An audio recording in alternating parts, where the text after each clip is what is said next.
Mercato du jour, aujourd'hui, c'est parti. On commence par l'Italie. Nouvelle offre du PSG pour Skriniar.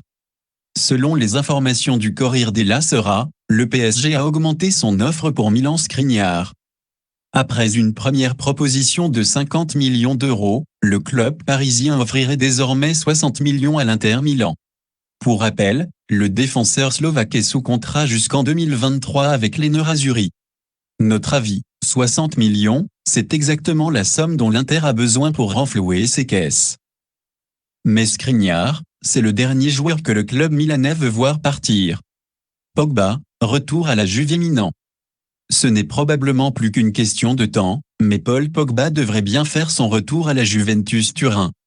Selon le Corriere dello Sport, l'international français a trouvé un accord avec son ancien club autour d'un contrat de 4 ans. L'officialisation devrait intervenir début juillet, puisque le joueur doit encore résoudre des questions personnelles en Angleterre. Notre avis, plus rien ne semble pouvoir empêcher les retrouvailles entre Pogba et la vieille dame. De Jong à Manchester United, ça coince.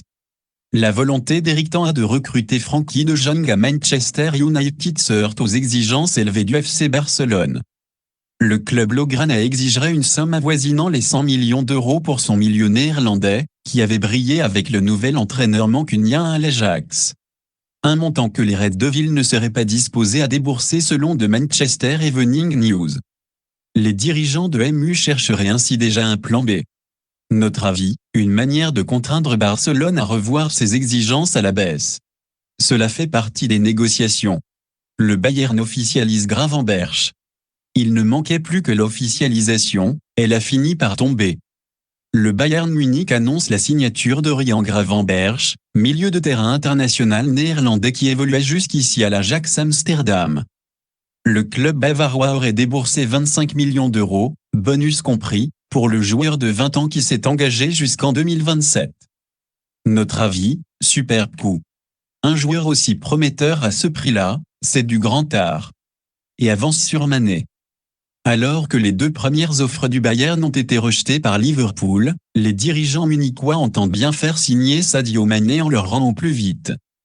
D'après plusieurs sources européennes, une rencontre aura lieu en Angleterre en milieu de semaine pour définir les contours de la dernière offre, qui devrait être de l'ordre de 40 millions d'euros pour l'international sénégalais. Un transfert qui devrait donc pouvoir se boucler rapidement. Notre avis, l'officialisation du transfert de Darwin Nunez à Liverpool devrait en effet accélérer les choses. Di Maria s'éloigne de la Juventus. La venue d'Angel Di Maria à la Juve a du plomb dans l'aile. Selon le journaliste italien Matteo Moretto, l'ailier argentin ne rejoindra pas la vieille dame, qui semblait pourtant tenir la corde dans ce dossier. En fin de contrat avec le PSG, le joueur de 34 ans reste ciblé par le Barça mais aussi le Benfica, le club où il s'était révélé avant de rejoindre le Real Madrid. Notre avis, la porte est ouverte pour le Barça mais le plus dur reste à faire, à savoir trouver un accord contractuel avec ADM. Piqué indésirable au Barça, Koundé pour lui succéder? La situation financière très délicate du Barça n'est un secret pour personne. Et elle plombe considérablement les projets du club catalan sur le mercato. Selon A, Barcelone envisagerait ainsi de se séparer de Gérard Piqué, qui n'entrerait pas dans les plans de Xavi. Un éventuel départ du joueur de 35 ans permettrait d'alléger la masse salariale, une condition essentielle pour permettre au Barça de se lancer sur ses pistes prioritaires, Robert Lewandowski et Bernardo Silva, si Frenkie de Jong venait à quitter le club. Par ailleurs, Sport indique que Jules Koundé serait une priorité de Barcelone si Piqué devait partir. Le Français, également pisté par Chelsea, est estimé à 65 millions d'euros. Notre avis, Piqué a encore 2 ans de contrat, et vraisemblablement peu de prétendants. Ce ne sera pas simple de s'en séparer. Sont sur le départ? Auteur d'une saison brillante à Tottenham, où il a fini comme meilleur buteur de Premier League avec 23 buts, au minimum son n'est pas forcément reconnu à sa juste valeur. Selon le père de l'attaquant coréen, un départ vers un plus grand pourrait être la solution pour lui offrir l'exposition qu'il mérite. Il doit pouvoir jouer un rôle important dans l'un des meilleurs clubs du monde, a-t-il déclaré dans des propos rapportés par le Daily Mail. C'est alors qu'il deviendra un joueur de classe mondiale, son 29 ans, est sous contrat jusqu'en 2025 avec les Spurs. Notre avis, Tottenham n'a pas l'intention de vendre l'homme fort de sa qualification pour la Ligue des Champions. City se lance sur la piste Gavi. C'est l'un des dossiers chauds à Barcelone. Le club catalan n'a toujours pas trouvé d'accord avec Ivan de la Peña, l'agent de Gavi, pour prolonger le contrat du jeune milieu de terrain de 17 ans qui expire en 2023. Liverpool était déjà sur les rangs, mais le Liverpool Echo indique que Manchester City a également ciblé le Barcelonais, brillant avec sa sélection lors de la Ligue des Nations. Sa clause libératoire, estimée à 50 millions d'euros, doit passer à 100 millions d'euros dans le courant du mois de juin selon des informations de Marca.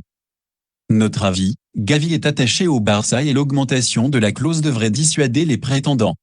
Même si le gamin est gavé de talent. Sarabia vers l'Atlético. Auteur d'une saison remarquable en prêt au Sporting, Pablo Sarabia veut du temps de jeu et un rôle important la saison prochaine. Deux choses que le PSG ne pourra pas forcément lui offrir. Un départ est d'autant plus envisageable que le champion de France compte dégraisser son effectif. Selon le Parisien, qui reprend des informations venues de la presse madrilène, l'Atlético de Madrid serait intéressé par l'international espagnol, estimé à 25 millions d'euros. Notre avis, malgré le départ de Di Maria, c'est toujours trop bouché en attaque pour Sarabia au PSG. Shaw aurait choisi l'Espagne. Alors que plusieurs clubs français étaient intéressés par son profil, Mohamed Ali Shaw va finalement opter pour l'Espagne et la Real Sociedad. Le club basque a réussi à convaincre l'international espoir tricolore de signer pour les 5 prochaines saisons d'après l'équipe. À 18 ans, et après une saison prometteuse mais en demi-teinte en Ligue 1, Shaw aurait notamment dit non à Salzbourg, Séville, Manchester City et l'OM avant de signer avec la Real. Angers devrait récolter entre 12 et 15 millions d'euros dans la transaction. Notre avis, Shaw avait encore beaucoup de choses à prouver en L1. Dommage de le voir partir si vite. L'OM sur la piste Joaquin Correa. Selon le journaliste italien Rudy Galetti, l'Inter souhaiterait se séparer de Joaquin Correa. L'attaquant argentin de 27 ans, prêté par la Lazio, serait convoité par l'OM. Il a inscrit 6 buts en 26 matchs de Serie A cette saison. Notre avis, l'intérêt marseillais reste à confirmer, mais Correa a un profil intéressant pour l'OM. Voilà, c'est pour tout aujourd'hui. Si vous aimez la vidéo, n'hésitez pas à la liker, la partager, et surtout vous abonner pour ne pas rater mes prochaines vidéos. Merci.